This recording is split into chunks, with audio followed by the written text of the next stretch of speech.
Eu sei que você mora na Flórida aí, então você acompanha bem os Estados Unidos, enfim. E as coisas, por mais que a Flórida não tenha tido, o governador aí tratou as coisas de uma forma diferente, né? Do resto do país, mas pelo menos o que chega pra gente é que os Estados Unidos está voltando a uma normalidade. Isso é verdade? Pós-pandêmica, né? Isso era uma verdade muito grande até a semana passada, onde o número de casos aqui nos Estados Unidos subiu bastante. A gente teve aí com essa que se chama de variante Delta, o número de casos tem subido bastante. Eu até estava acompanhando aqui, curiosamente, antes de entrar no ar, os últimos números. Então, os Estados Unidos chegaram a ter, no auge da pandemia, uma média móvel de 250 mil casos por dia. E é bastante alto, né? Foi o Uhum. país que mais teve no mundo naquele momento. A gente está falando ali do final de janeiro, início de fevereiro. Quando, até a semana passada, a média móvel do número de casos estava em torno de 12 mil, ou seja, olha o tamanho da queda, né? De 260 mil para 12 mil. E nos últimos dias, principalmente na última semana, nos últimos 10 dias, a gente tem visto um aumento grande no número de casos, e os Estados Unidos já estão novamente com a média móvel de 45 mil casos, 46 mil casos por dia. Então, 250 para 11 para 46. Então, um aumento significativo. O que é interessante é que isso é uma comprovação muito boa da efetividade das vacinas, é que o número de mortes, né, que chegou a ser no auge algo como 3.500 por dia, a gente está com um número de mortos de 252, que é o mesmo do período mais baixo Uhum. de toda a pandemia. E esse número de mortos é 100%, 99 ponto alguma coisa por cento, de pessoas não vacinadas. Ou seja, as pessoas vacinadas sequer estão sendo hospitalizadas nos Estados Unidos. É. Então, o que é uma notícia muito boa, porque a pior notícia seria se a vacina não funcionasse. O que está acontecendo é que alguns governadores oportunistas, apesar do número baixo de mortes, alguns governadores oportunistas e algumas empresas oportunistas, e principalmente o presidente oportunista, o Biden, e a equipe oportunista da Casa Branca, estão utilizando esse aumento do número de casos, que não está se refletindo no aumento do número de mortes, ele está usando isso para voltar com algumas medidas restritivas. Então, ontem à noite, por exemplo, eu acabei de ser surpreendido e demonstrei de forma bastante veemente, da forma que vocês me conhecem, a minha insatisfação com o fato de que as minhas filhas hoje estão tendo que ir para o summer camp, para a colônia de férias delas, e a colônia de férias passou a exigir que elas utilizem máscara.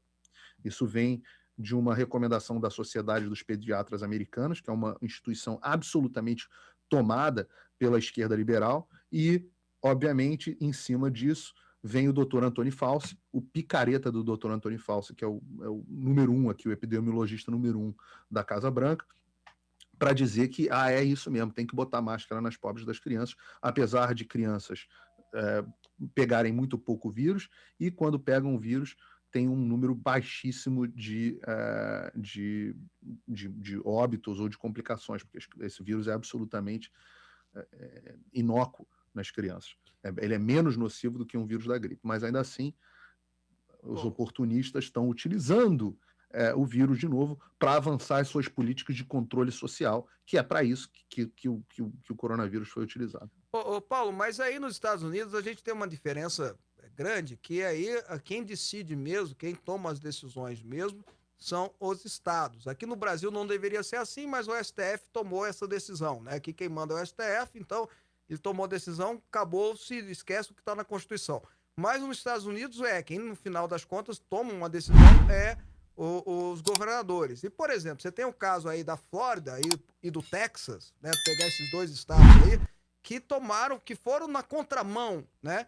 E parece que os índices foram mais baixos que os outros, que mandaram fechar, que botou o povo dentro de casa, enfim, como por exemplo a Nova York, pra gente dar um exemplo bem claro da cidade de Nova York. Ou não, eu estou mal informado. E por que que se você concorda com essa avaliação que eu estou fazendo, por que que os governadores agiram corretamente?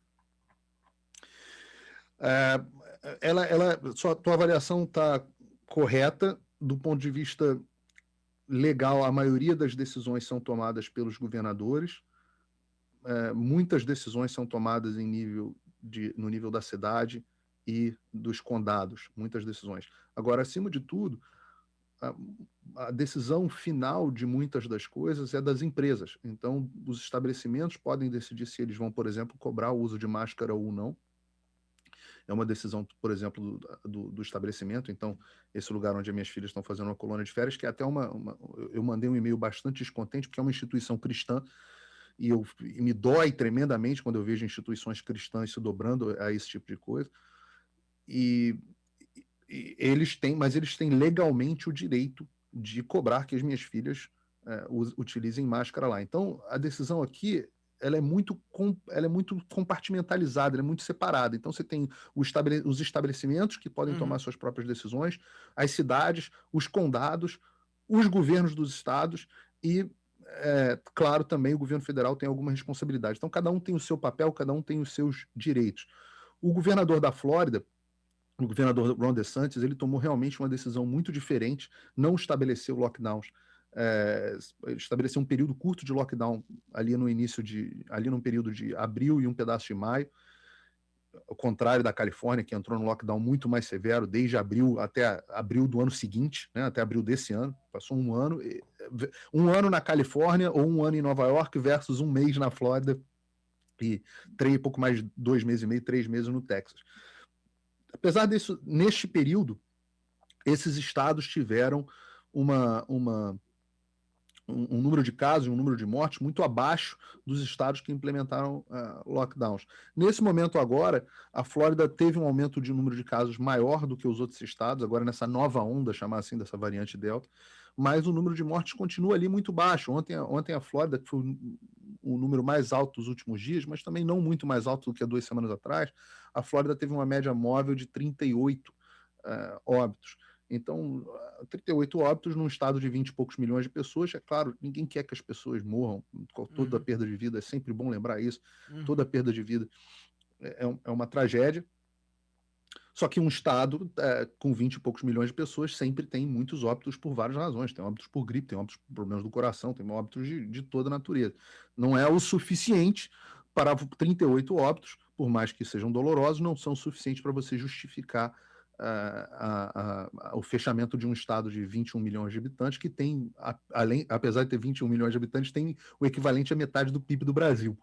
Então, você tem que ter bom senso, né? O governador tem tido bom senso e, graças a isso, o desemprego na Flórida é o menor desemprego do país, está entre os menores desempregos do país, e a economia da Flórida é a economia que mais cresce no país também, enquanto outros estados como Nova York e Califórnia têm tido problemas de desemprego, problemas de crescimento econômico, enfim, muitos negócios pequenos, principalmente quem sofre com a pandemia, isso é importante lembrar, é sempre o pequeno. É um dos motivos que a gente vê tantas grandes empresas apoiando os lockdowns, esse tipo de coisa. Principalmente a mídia. A mídia se beneficia imensamente. A audiência dos grandes grupos de mídia, isso aconteceu no Brasil também, com a abertura, a audiência despencou. Enquanto as grandes empresas, a Amazon, por exemplo, do Jeff Bezos, o homem mais rico dos Estados Unidos, explodiu de crescimento. Enquanto isso, os pequenos, eles é que sempre sofrem. Então, no final das contas, a pandemia, esses lockdowns, a política que esses caras mesmo, eles defendem, eles dizem que é o correto, a pandemia é uma política de concentração de renda brutal. E muito difícil de se recuperar, porque uma empresa, depois que ela quebra, para ela desquebrar, é muito difícil. Enquanto os grandes têm capital abundante, estão lá nadando de braçada. É o que eu falo aqui, o problema é o Zé da padaria. É o Zé da padaria que acaba se ferrando nessa história, porque se você parar pra pensar que no Brasil as indústrias não fizeram lockdown. A indústria continuou funcionando, a grande indústria continuou funcionando normalmente, que é trabalho essencial, etc e tal. Agora o coitado do Zé, se abrisse o mercadinho dele, ou se abrisse a lojinha dele lá de ferragista, ele que tava ferrado, ele que entrava a fiscalização e acabava com o coitado do negócio dele, foi ele que acabou quebrando e foi ele que acabou mandando gente embora. Robson, eu sempre digo o seguinte, tem que comparar como é que tá a vida do Jorge Paulo Lema lá na Ambev e a vida do Zé, dono do bar. Exatamente. Então, a Ambev tá lá publicando balanço, estourando, cheio do dinheiro, o Jorge Paulo Lema continua andando de Gulfstream, jatinho pelo mundo inteiro. O Zé da padaria não consegue pagar os funcionários. É isso o Zé aí. do bar. É né? isso aí. Então, e mandando gente embora.